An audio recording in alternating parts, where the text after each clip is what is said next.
आप सभी को नमस्कार। स्वागत है इस ऑनलाइन क्लास में। क्लास 11th मैथमेटिक्स चैप्टर 3 ये ट्रिग्नोमेट्रिक फंक्शंस, ये फोर्थ पार्ट है जिसमें हम ट्रिग्नोमेट्रिक फंक्शंस के डोमेन और रेंज के बारे में डिस्कस करेंगे, उनके ग्राफ के बारे में भी डिस्कस करेंगे।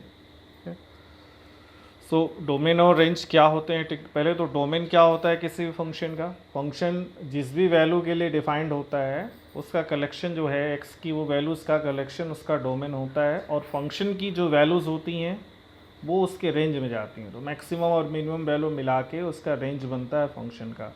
तो ट्रिग्नोमेट्रिक फंक्शंस के बारे में क्या है, अगर हम साइन से शुरुआत करें तो साइन एक्स जो फंक्शन है that is defined for all real values of x.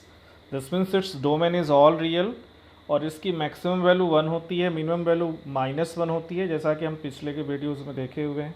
तो इसका रेंज क्या हो गया? Close interval -1 to 1। Similarly cos भी हर एक रियल वैल्यूज़ के लिए डिफाइंड होता है, तो उसका भी डोमेन ऑल रियल हो जाएगा। इसकी मैक्सिमम वैल्यू 1 होती है, मिनिमम वैल्यू -1 होती है। Cos X lies between -1 and 1 including these two value, so its range will also be close interval -1 and 1। तो इसका मतलब domain of sine and cos both are all real numbers and range is the interval close interval -1 and 1, that is y greater or equal to -1 and less or equal to 1। दूसरे functions पे आते हैं जो reciprocals हैं या जो इनकी composition से या इनके ऑपरेशन से बनते हैं। जैसे कॉसेक एक्स है तो दैट इज़ 1/sin x। अब कॉसेक एक्स जो है उस पॉइंट पे डिफाइन नहीं होगा जहाँ साइन एक्स 0 हो, और साइन एक्स 0 कहाँ पे होगा? तो n pi means integral multiple of pi.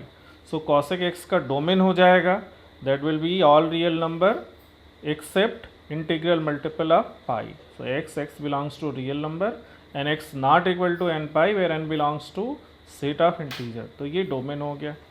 Range जो क्या होगा, जो कि साइन एक्स का रेंज क्लोज इंटरवल -1 होता है, तो कॉसेक एक्स इसका रेसिप्रोकल है। तो कॉसेक एक्स की कोई भी वैल्यू -1 और 1 को के बीच में नहीं लाई करेगी। इसका मतलब इसकी वैल्यू या तो -1 या उससे छोटी होगी या 1 या उससे बड़ी होगी। इसका मतलब इसका रेंज जो हो जाएगा वो क्या हो जाएगा? r minus open interval -1 and 1, या इसको हम अगर सेट बिल्डर फॉर्म में लिखें तो y belongs to real number, y greater or equal to 1 or y less or equal to -1, means no value of y lies between -1 and 1। Similarly sec x के लिए भी देखें तो sec x that is 1/cos x। अब cos x जहाँ 0 होगा वहाँ sec x define नहीं होगा, और cos x 0 कहाँ होता है? तो ऑड मल्टीपल ऑफ π/2 पे cos 0 होता है। तो इसका डोमेन क्या हो जाएगा? All real except those point where cos x is 0 or x belongs to real number, x not equal to odd multiple of π/2 और 2n + 1 π/2 where n is the integer. तो ये sec x का domain हो गया। और range क्या होगा इसका? जैसा जो cosec x का रेंज है वही इसका भी रेंज होगा, मतलब -1 और 1 के बीच में इसकी कोई भी वैल्यू लाई नहीं करेगी। That will be either less than -1, less or equal to -1, or greater or equal to 1। So we can write in also in the form r minus open interval -1 and 1, उस form में भी हम इसको लिख सकते हैं। अब हम tan x पे आते हैं, तो tan x का डोमेन क्या होगा? तो tan x क्या होता है? sin x/cos x। तो ये वहाँ नहीं डिफाइंड होगा जहाँ cos x 0 हो, और cos x 0 होता है ऑड मल्टीपल ऑफ π/2 पे। तो इसका भी डोमेन हो जाएगा all real except odd multiple of π/2, या x belongs to real number and x not equal to 2n + 1 π/2 where n is integer. That is the domain of tan x। अब range के बारे में बात करें तो tan x का range all real numbers होता है, जो कि इसकी वैल्यूज़ -∞ से इनफाइनाइट तक इसके बीच में होती हैं, और इसके बीच except these two value all are the real numbers. So range is the set of all real numbers. cot x के बारे में हम बात करें तो cot x इज cos/sin। तो अब ये साइन जहाँ 0 होगा वहाँ ये डिफाइन नहीं होगा, तो हमको इसके डोमेन में से रियल डोमेन के लिए रियल नंबर से वो हटाना होगा जहाँ साइन 0 होता है, मतलब इंटीग्रल मल्टीपल ऑफ पाई हटाना पड़ेगा। So its domain is x belongs to real number and x not equal to n pi where n is an integer. मतलब its domain is all real values except integral multiple of pi. और range क्या हो जाएगा? जैसा tan x का range all real numbers है, इसलिए इसका भी रेंज ऑल रियल नंबर्स हो जाएगा। So discuss the behaviour of trigonometric function, we have the following table. ये टेबल दिया है फर्स्ट क्वाड्रेंट में। साइन क्या है? 0 से 1 तक इंक्रीज करता है, 0 पे 0 वैल्यू होती है, 90 पे 1 होती है। कॉस क्या होता है, डिक्रीज़ करता है 1 से 0 पे, क्योंकि कॉस 0 की वैल्यू 1 होती है, 90 की वैल्यू 0 होती है। टेन क्या होता है, 0 से इनफाइनाइट तक इंक्रीज़ करता है। कॉट जो है इनफाइनाइट से 0 तक डिक्रीज़ करता है। सेक जो है वो 1 से इनफाइनाइट से जाता है, 1 से ऊपर जाता है, इंक्रीज़ करता है। कॉसेक जो है वो इनफाइनाइट से 1 पे डिक्रीज़ करता है। मतलब ये तो रेसिप्रोकल फंक्शंस हैं। साइन और कॉस के जस्ट अपोजिट जो है कॉसेक और सेक होंगे, टेन और कॉट जस्ट अपोजिट होंगे। इसी तरह से second quadrant, third quadrant, fourth quadrant में इनकी वैल्यूज़ दी गई हैं। ये डिस्क्राइब किया गया है कि how they are changing in the different quadrant. ठीक है, तो आप इसको देख सकते हैं, समझ सकते हैं, क्योंकि इसी को डिस्क्राइब करने में अगर हम इसको ढंग से एक एक करके एक्सप्लेन करें तो that will take half an hour at least. So table is given, पहला क्वाड्रेंट हमने एक्सप्लेन कर दिया, उसी के अकॉर्डिंगली आप देख सकते हैं सेकेंड और थर्ड और फोर्थ क्वाड्रेंट।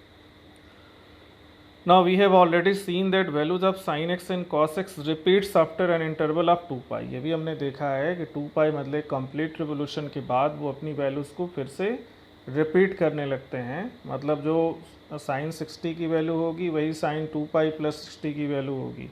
तो they are repeating the values. 10x जो रहता है वो थर्ड क्वाड्रेंट मतलब पाई से ही 180 प्लस 60 1060, तो वो वहीं से रिपीट करना शुरू कर देता है। तो since cot x is the reciprocal of 10x, its value will also repeat after an interval of pi. Using this knowledge and behavior of trigonometric function, we can sketch the graph of these functions. The graph of these functions are given as follows. अब देखिए, किसी भी function का graph plot करने के लिए कुछ चीज़ें हमको ज़रूरी होती हैं। वो क्या चीज़ें होती हैं कि उसकी मैक्सिमम वैल्यू क्या है, उसकी मिनिमम वैल्यू क्या है, क्या वो ओरिजिन से पास कर रहा है, वो एक्स एक्सिस को कहाँ कट कर रहा है, वाई एक्सिस को कहाँ कट कर रहा है। ये सारी अगर चीज़ें हमको पता है तो हम उसको प्लॉट कर सकते हैं, या कुछ पॉइंट्स हम ले लें, एक्स और वाई की कुछ वैल्यूज़ ले लें जो उस कर्व पे लाई करता है, तो उनको मार्क करके भी हम प्लॉट कर सकते हैं। अब देखिए, ये साइन एक्स है। अब साइन एक्स की जो मैक्सिमम वैल्यू 1 होती है, मिनिमम वैल्यू -1 होती है। अब एक्स एक्सिस को कहाँ कहाँ कट करेगा, मतलब वाई की वैल्यू कहाँ कहाँ 0 होगी, तो साइन 0 0 होता है। इंटीग्रल मल्टीपल ऑफ पाई पे साइन 0 होता है, मतलब 0 पाई 2 पाई 3 पाई सब पे साइन 0 होगा, माइनस पाई -2 पाई -3 पाई सब पे 0 होगा। मैक्सिमम 1 कहाँ पे होता है, तो पाई/2 पे होगा 1, फिर 2 पाई प्लस पाई/2 पे होगा 1, 3 मतलब 4 पाई प्लस पाई/4 पे होगा, पाई/2 पे होगा मैक्सिमम 1। मिनिमम -1 कहाँ पे होगा, तो 3 पाई/2 पे होगा, 5 पाई/2 पे होगा, नेगेटिव साइड में जाएंगे तो -पाई/2 पे होगा। तो देखिए, इतनी सफिशिएंट जानकारी हमारे, और ओरिजिन से पास भी करता है, मतलब x 0 है तो y 0 है। तो इतनी जानकारी से हम y = साइन एक्स के ग्राफ को प्लॉट कर सकते हैं जो दिया हुआ। अगर आप पॉइंट को भी लें तो 0 0 होगा, पाई/2 1 हो जाएगा, पाई 0 मतलब x 0 है तो y भी 0 होगा, x पाई/2 है तो y 1 हो जाएगा, x पाई है तो भी साइन पाई 0 होता है, y 0 हो जाएगा, x 3 पाई/2 है तो -1 हो जाएगा। तो ये जो है आपको पॉइंट्स मिलते जाएंगे, जो इस पे मार्क हैं वो सारे पॉइंट्स।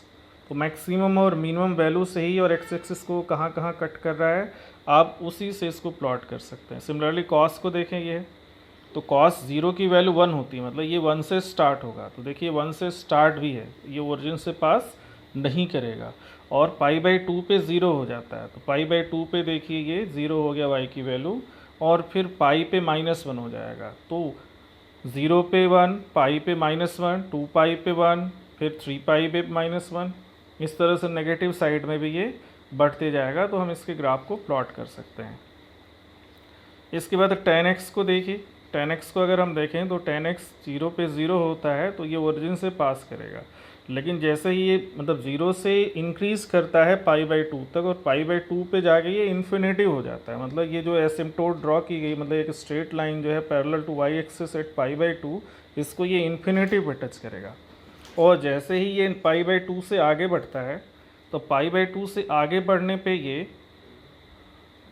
पाई/2 पे आगे बढ़ने के लिए ये फिर सेकेंड क्वाड्रेंट में आ जाएगा, और सेकेंड क्वाड्रेंट में ये नेगेटिव होता है तो ये नीचे -इन्फिनेटिव से फिर पाई पे 0 पे आ जाएगा, फिर ये पाई से 3 पाई/2 पे जाके फिर इनफाइनाइट पे जाएगा। इस तरह से ये tan x का ग्राफ होता है। इसके बाद जो है यहाँ पे आप देखें तो ये cot x का ग्राफ है, तो जस्ट 10 का उल्टा होगा। अब ये जो है मतलब 0 पे इनफाइनाइट होगा और पाई/2 पे आके 0 हो जाएगा। तो आप अगर इसके ग्राफ को देखें तो ये क्या है, इसमें कि 0 पे देखिए इनफाइनाइट है और फिर पाई बाई 2 पे आके 0 हो गया, फिर जैसे ही पाई बाई 2 से नीचे आया वो सेकंड क्वाड्रेंट में नेगेटिव होगा और फिर माइनस इन्फिनेटिव पाई पे जाएगा वो। इस तरह से ये ग्राफ जो है इसका कॉट का जस्ट अपोजिट, मतलब tan का जस्ट अपोजिट ये ग्राफ है। ठीक है, तो ये ग्राफ देखिए दोनों tan और cot का। अब इसके बाद हम नेक्स्ट कॉसेक और सेक का देखेंगे। तो ये देखिए सेक है। अब इसमें ये वैल्यू आपको पहले भी बताया था कि -1 और 1 के बीच में इसका कोई पोर्शन लाई नहीं करता है। तो आप चाहें तो -1 और 1 वाई एक्सिस, मतलब वाई एक्सिस पे 1 और -1 मार्क करके एक्स एक्सिस के पैरेलल लाइन ड्रॉ कीजिए। तो या 1 के ऊपर होगा या -1 के नीचे होगा। आप यहाँ भी देख सकते हैं कॉस का जस्ट अपोजिट होता है। कॉस का जो ग्राफ अगर आप देखें तो इसका वो मिरर इमेज होगा, वैसे ही बना हुआ। आप देखिए ये 0 पे 1 है। सेक का अगर हम देखें और उसके बाद जैसे जैसे एंगल बढ़ रहा है पाई बाई 2 पे जाके वो इनफाइनाइट हो जाता है, जो कि कॉस 0 होता है। फिर इसके बाद पाई बाई 2 से जस्ट आगे बढ़ने पे पाई बाई 2 टू पाई तक वो सेकेंड और थर्ड क्वाड्रेंट में होता है 3 पाई बाई 2 तक। तो अब देखिए पाई बाई 2 माइनस इन्फिनेटिव से वो पाई पे -1 तक आया, फिर वो आगे माइनस इन्फिनेटिव तक गया, लेकिन -1 के ऊपर वो नहीं गया है। तो ये इसका ग्राफ है, आप देख सकते हैं। इसी तरह से इसमें जो ग्राफ हैं आपको अवेलेबल हैं, फिर कॉसेक एक्स का वही है। देखिए -1 और 1 के बीच में कोई भी इसका पोर्शन नहीं है, या तो 1 के ऊपर है या -1 के नीचे है। वेल शेप है, आप देख सकते हो ये। ठीक है, उस टाइप ऊपर आप, चूँकि जो साइन है 0 पे 0 होता है, तो जो कॉसेक है वो 0 पे इनफाइनाइट होगा। तो देखिए इनफाइनाइट पे शुरू होता है। पाई बाई 2 पे साइन 1 होता है तो कॉसेक भी 1 है, आप देख सकते हैं पाई बाई 2 पे उसकी वैल्यू। अब पाई बाई 2 से पाई पे जाके साइन 0 होता है तो कॉसेक इन्फिनिटी पे पहुंच रहा है। तो 0 से पाई फर्स्ट क्वाड्रेंट और सेकंड क्वाड्रेंट में साइन पॉजिटिव होता है तो कॉसेक भी पॉजिटिव होगा, जो कि ऊपर है। फिर पाई से 2 पाई तक थर्ड और फोर्थ क्वाड्रेंट में साइन नेगेटिव होता है तो कॉसेक भी नेगेटिव होगा, जो कि नीचे आप देख सकते हैं -1 से नीचे उसकी वैल्यूज़ हैं। तो ये इसका ग्राफ है। ठीक है, अब इस ग्राफ को आप अच्छे से समझिए। इसको देखिए प्लॉट किया गया, ये स्टैंडर्ड फंक्शंस हैं, ये आपको बहुत ज़रूरी है जानना। दूसरे साइन और कोसाइन का ग्राफ तो दूसरे सब्जेक्ट्स में, फिजिक्स केमिस्ट्री में भी, वेव मोशन और सब में यूज़ होते हैं, तो आपको याद रखने की आवश्यकता पड़ सकती है। ठीक है, तो आप सभी को धन्यवाद। Thank you very much.